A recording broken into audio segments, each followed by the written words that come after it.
143장 찬송입니다.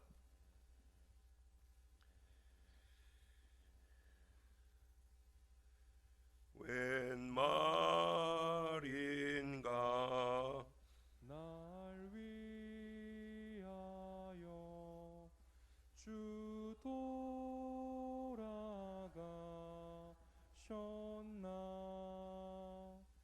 이 벌레가 든 날 위에 은혜 받으셨나. 내 지은 죄 다 지시고 못 박히셨으니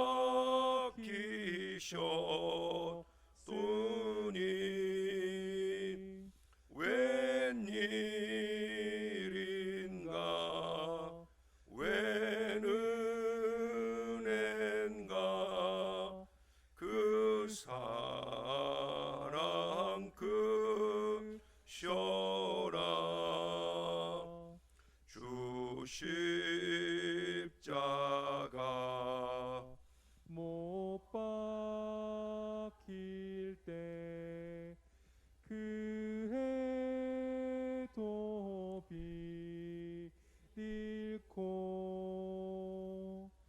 그 밝은 빛 가리워서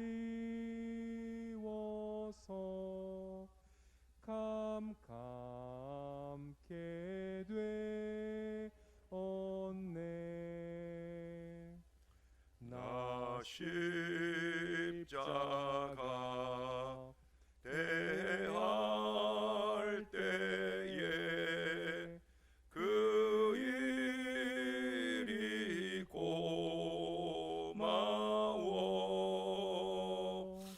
내 얼굴 감히 못 들고 눈물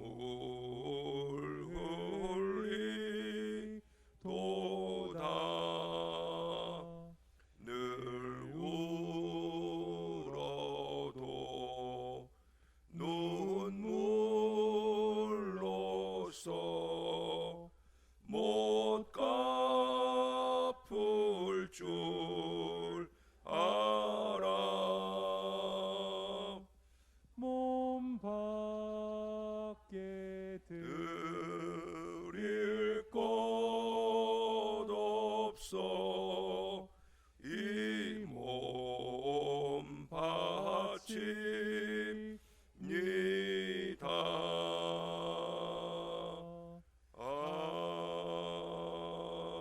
아멘. 그 다음 찬송 한 장 더 합니다.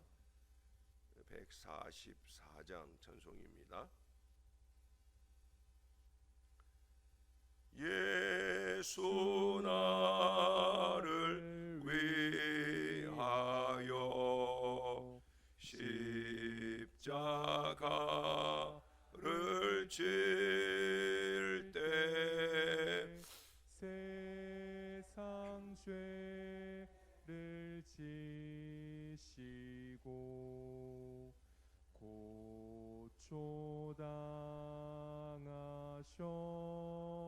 고초당하셨네. 예수님 예수님 나의 죄 위하여 보배 피를 흘리니 죄인 받으소서.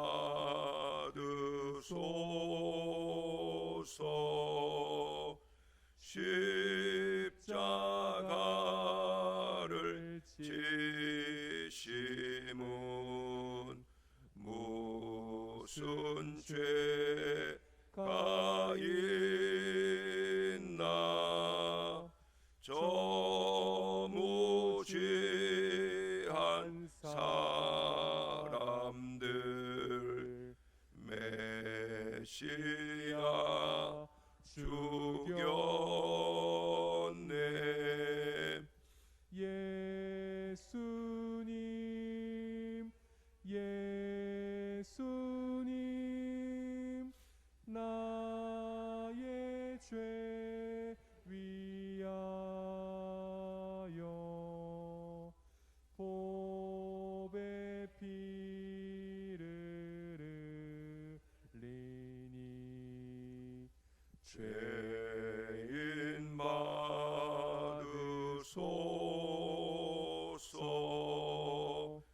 피와 같이 붉은 죄 없는 이가 없네. 십자가의 공로로 눈과 같이 되네. 예수님 예수님 나의 죄 위하여 보배 피를 흘리니 죄인 받으소서.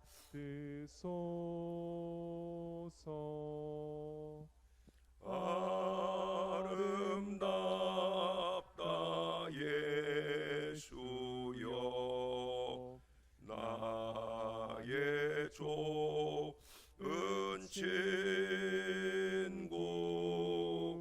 예수 공로 아니면 영원 형벌 받네.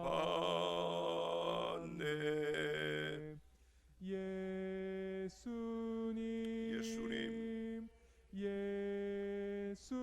예수님 나의 죄 위하여 보배 피를 흘리니 죄인 받으소서.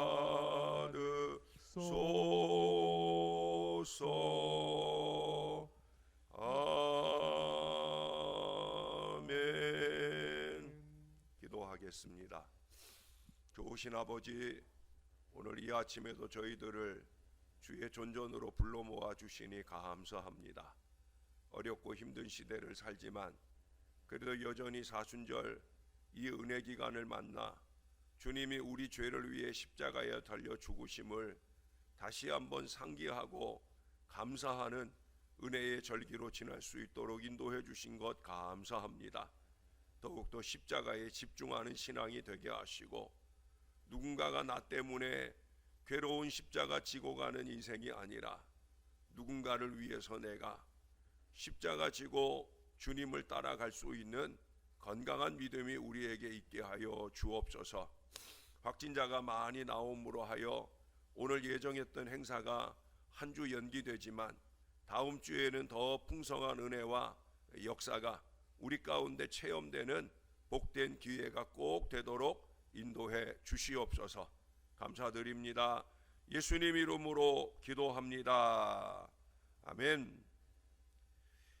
갈라디아서 말씀, 이제 오늘은 갈라디아서 말씀의 마지막 부분을 보겠습니다.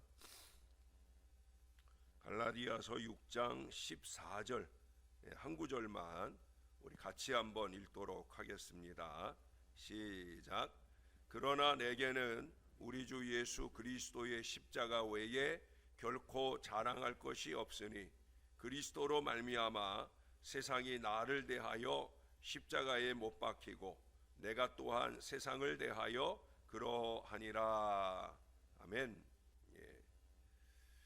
이미 개별적으로 다 연락이 됐지만 오늘 예정했던 우리 십자가 신앙 순례는 우리 순례 가려고 하는 사람들 중에 좀 확진자가 여러 분 나왔어요. 그래서 너무 적은 인원이 가기는 좀 아까운 행사라 그래서 한 주 연기해서 다음 주 목요일 날 출발하도록 그렇게 하겠습니다. 그렇게 이해를 해주시기 바랍니다. 자, 오늘 우리가 14절을 지금 거의 매일마다 지금 상고하고 있는데 바울이 왜 이처럼 십자가를 자랑하고 있겠습니까? 그것은 무엇보다 이 십자가가 바울을 구원했기 때문이에요. 오늘날 우리들은 대속의 교리에 대해 좀 잘 이해하고 그 진리를 깊이 경험해야 할 필요가 있습니다. 대속이라는 것은 원래 남이 지은 죄를 대신하여 그 죄의 대가를 받음으로써 원래의 죄인을 용서받도록 해주는 것, 그것이 바로 대속이에요. 바울은 이 십자가가 이 같은 대속의 진리를 보여주는 것이기에 그래서 그리스도의 십자가를 자랑하는 거예요. 여러 해 전에 미국에서 실제로 있었던 사건입니다. 어떤 판사가 범죄자를 재판하기 위해 재판석에 나아갔는데 안타깝게도 그 죄인이 바로 젊은 시절에 둘도 없이 가깝게 지내던 바로 그 친구였어요. 사업을 하다가 모두 망해서 빈털터리가 되고 거기에 죄까지 짓게 되었습니다. 그가 저지른 죄가 무엇인지는 알려지지 않고 있습니다마는 상당한 액수의 벌금형에 해당되는 것이었어요. 이 판사는 둘도 없던 이의 친구의 그 범법 행위가 선고받아야 될 벌금을 한 푼도 감하지 않고 그대로 그 큰 액수의 벌금형을 판결하게 되어집니다. 방청석에 앉아 있는 사람들 중에서 그 둘이 지난날 둘도 없는 친구 관계였던 사실을 알고 있는 사람들은 그 인정머리 없는 판사를 욕했습니다. 그러나 재판이 끝나고 난 후에 이 판사는 친구를 끌어안고 위로하면서 그 친구가 물어야 할 거액의 벌금을 대신 납부해 주었습니다. 이게 바로 대속이에요. 물론 예수님의 대속에 비하면 아무것도 아닌 것일 수 있지만 이게 바로 대속이에요. 하나님은 당신의 사랑하는 아들 예수 그리스도 안에서 하나님을 떠난 우리 인간들에 대해 심판을 행하셨다는 거예요. 예수님이 심판을 당하셨다는 거예요. 아담과 하와가 하나님께 반역한 이후로 모든 사람들은 죄인으로 태어나 죄 아래 살다가 죄인으로 죽게 되어 있어요. 성경의 끊임없는 관심은 이 죄와 그 죄에 대한 형벌입니다. 그 많은 계명과 가르침에도 불구하고 인간은 끊임없이 범죄하고 하나님은 이 죄를 끝까지 추적해서 징벌하고야 만다는 거예요. 끝없이 이어지는 인간의 범죄와 이것을 집요하게 추적하여 가해지고야 마는 형벌, 이것이 바로 구약 성경을 읽을 때 우리가 받는 일반적인 인상입니다. 우리는 십자가에 나타난 하나님의 공의를 볼 때 십자가가 자랑스러워집니다. 죄는 마땅히 형벌을 받아야 됩니다. 이 죄에 대한 공정한 형벌은 사회를 부패로부터 구하고 선으로부터 오염을 막아줍니다. 만약 죄가 사소한 것으로 취급된다면 선도 하찮은 것이 되고 말 거예요. 법이 있어도 형벌을 집행하지 못하거나 형벌이 가해져도 있으나 마나한 식으로 된다고 하면 그 사회는 건전하게 서 있을 수가 없는 거예요. 요즘 자꾸 그런 세상이 되는 것 같아 많이 안타깝곤 합니다. 가끔 인터넷 기사 중에는 어떤 사람이 이런 죄를 저질렀는데 이런 선고를 받았다라는 기사를 보게 됩니다. 근데 그냥 법을 모르는 이 문외한이 생각을 할 때에도 아니 이 정도밖에 형벌을 안 주면 그러면 이거는 또 똑같은 일을 반복하라고 하는 거나 다름이 없다라는 생각이 들 때가 많이 있다는 거예요. 한때 사람들은 육공화국 초기를 가리켜서 물정부라고 했어요. 왜 물정부라고 했느냐? 바로 그와 같은 형벌이 제대로 가해지지 않았다는 거예요. 인신매매가 유행병처럼 번지고 여인네들이 해가 떨어지면 두려워서 밖에 나갈 수 없는 사회상이 이어졌었습니다. 젊은 여자들은 물론이고 곧 중고등학생들이나 가정주부 심지어 유아까지 성폭행당하고 납치되어가는 사회상을 보면서 사람들은 지금의 법으로는 안 된다 주장하면서 국회는 이런 종류의 범법자들에게 더 무거운 형벌을 주기 위해 입법을 합니다. 그러면 뭐 합니까? 사람들의 이러한 요구는 당연하지만 그러나 그렇통하여 그 죄가 마땅히 응징되어져야 한다는 이 사람의 양심에 따르는 그 한계가 있다는 거예요. 정의는 세워져야 하고 자비도 그러합니다마는 만약 인간의 범죄에 대한 아무런 형벌이 없이 구원이 주어진다면 그것은 비참한 일이 되었을 거예요. 아무리 자비로운 사람이라도 범죄한 자가 아무런 대가 없이 노연하는 세상을 원치는 않을 거라는 거예요. 그런데 성경은 우리가 바로 이같이 형벌을 받아야 될 죄인임을 말합니다. 모든 사람이 죄를 범하였음에 하나님의 영광에 이르지 못한다. 로마서 3장 23절에 말씀합니다. 너희의 허물과 죄로 죽었던이라는 표현도 그 이하에 읽어볼 수가 있습니다. 우리를 향한 성경의 끊임없는 지적은 뭐냐? 우리가 참으로 죽을 수밖에 없는 죄인이라는 거예요.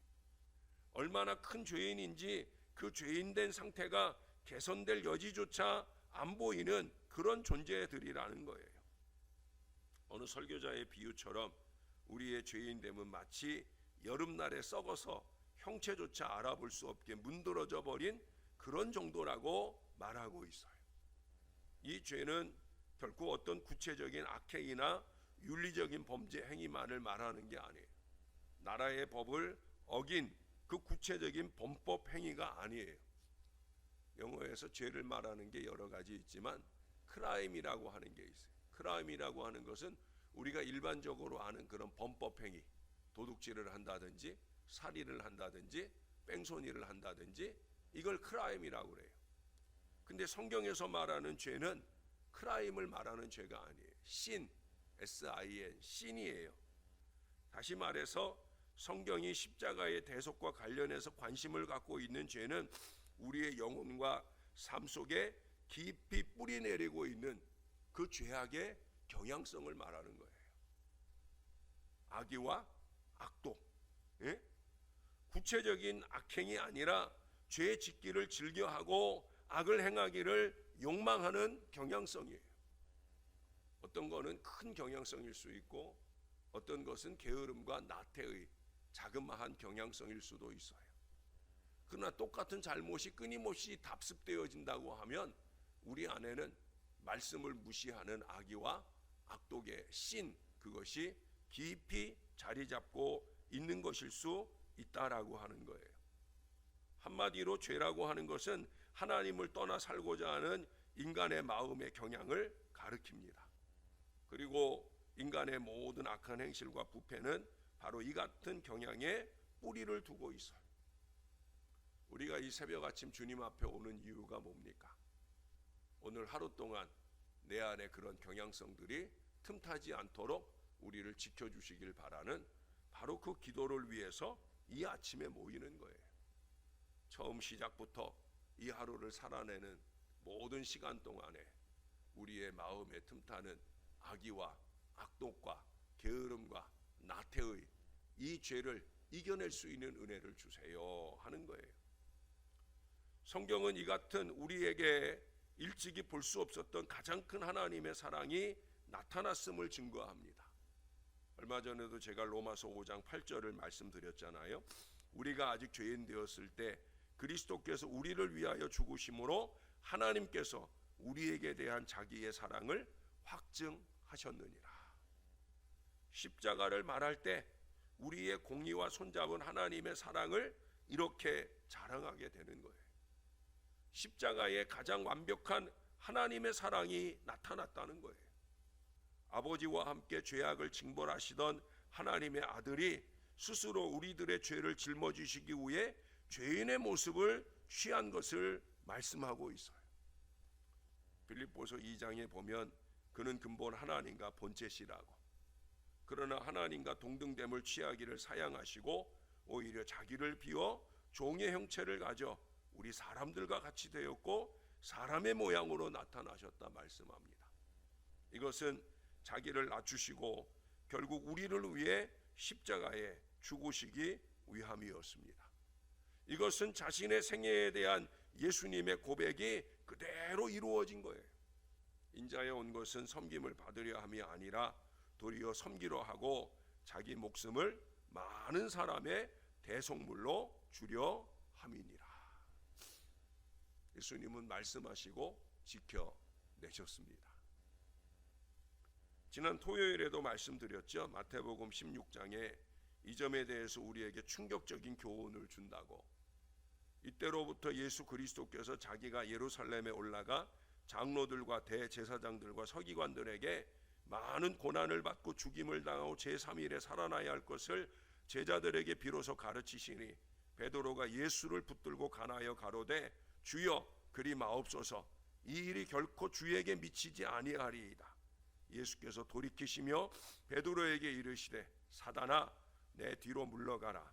너는 나를 넘어지게 하는 자로다. 내가 하나님의 일을 생각하지 아니하고 도리어 사람의 일을 생각하는도다. 언제나 모든 문제는 여기서 생겨요. 하나님의 일을 생각하지 아니하고 사람의 일을 생각하는 거예요. 여러분, 예수님이 자신의 십자가에 고난 받으실 것을 구체적으로 가르치기 시작한 것은 바로 베드로의 그 올바른 신앙 고백이 있은 직후였잖아요. 베드로가 주는 그리스도시요 살아계신 하나님의 아들이십니다. 이 아름다운 고백을 통해 주님께 인정을 받고 상급도 받아요.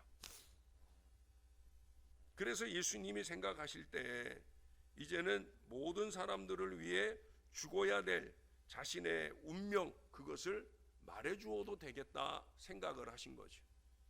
그러나 안타깝게도 주님은 그리스도시요 하나님의 아들이신데 어떻게 죽는 일이 가능하다는 말입니까? 그런 일은 있을 수도 없거니와 있어서도 안 될 것입니다 라고 간절하게 베드로가 말했어요. 그러나 주님은 분명히 꾸짖으셨잖아요. 그분의 설명은 이런 겁니다. 너는 대속의 죽음을 이해하지 못하는구나. 너희는 내가 하나님의 아들이라는 사실 자체가 너희를 구원한다고 생각하지만 그렇지 않아. 세상을 구원하는 일은 내가 죄인들을 위하여 십자가의 죽음으로서만 가능해진단다.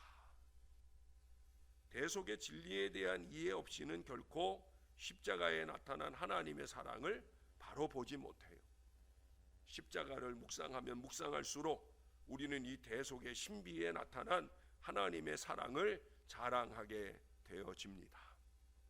여러분, 십자가를 좀 제대로 바라볼 수 있기를 바라요. 십자가 안에 가득 담겨져 있는 하나님의 사랑, 예수님의 사랑과 희생을 우리가 바로 볼 수 있어야 됩니다.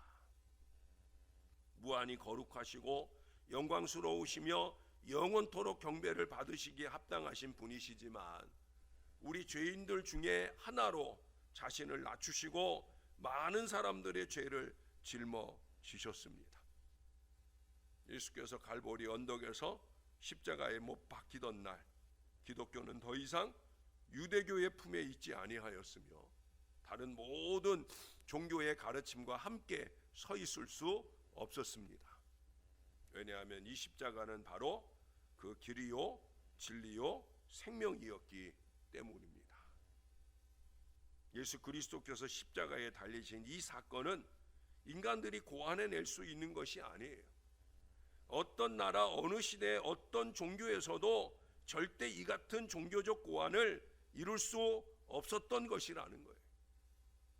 우리는 바로 그 유일무이한 십자가 신앙의 백성들입니다. 다시 한번 선포합니다. 예수님께서 저와 여러분들을 위해 대속하고 죽으셨어요. 이 자긍심을 가지고 더욱 십자가 붙들고 힘차게 주님과 함께 살아가시는 주님의 자녀들이 다 되시기를 우리의 구주 되시는 예수님의 이름으로 간절히 축원합니다. 기도하겠습니다. 좋으신 아버지 감사합니다. 아버지 그 사랑 덕분에, 아버지 그 은혜 덕분에 예수님 십자가에 달려 죽으시고 우리가 십자가 바라볼 때마다 뜨거운 감동과 은혜가 넘칠 수 있도록 인도해 주신 것 감사합니다. 무엇보다도 우리 마음 가운데 십자가가 우리의 죄를 대속해 주신 우리 예수님의 사랑인 것을 잊지 말게 도와주시고 그 대속의 은혜를 입은 사람들답게 잘 살아내게 도와주시옵소서. 예수 믿는 우리가 크라임, 크고 작은 이 땅의 죄악들을 우리의 삶 가운데 더하지는 않을 것입니다. 그러나 우리의 마음 깊숙한 곳 악의와 악독과 게으름과 나태로 말미암은 신, 그 어리석은 죄악들이 결국 예수님을 십자가에 현저히 못 박는 어리석음으로 이어가는 걸 깨닫게 됩니다. 부족한 저희들에게 신령한 지혜도 주시고 믿음도 주시옵소서. 이렇게 살면 안 된다 마음의 감동을 받을 때마다 정신을 바짝 차리고 오직 주의 진리 위에서 아름답게 살아내는 하나님의 사람들 되게 하여 주옵소서. 우리가 가 머무는 도처에 십자가가 있습니다. 십자가를 목에 걸기도 하고 십자가를 바라보기도 하고 우리는 끊임없이 십자가, 바로 그 십자가 가까이 살고 있습니다. 더더욱더 십자가 신앙으로 무장하게 도와주시고 십자가를 자랑할 수 있는 건강한 신앙으로 살게 하여 주시옵소서. 우리를 구원해 주셔서 다시 한번 감사합니다. 어제도 여러분의 확진자가 있었사온데 하나님의 은혜와 긍휼을 더딥혀 주옵소서. 능력 있는 치유와 회복을 일으켜 주옵소서. 부족한 종도 성대가 어려움을 겪고 있사온데 속히 나음받게 하셔서 다음 주 한 주간 특별한 새벽밤 시간을 이어가는데 부족함이 없도록 은혜를 더딥혀 주시옵소서. 감사드립니다. 예수님 이름으로 기도합니다. 아멘.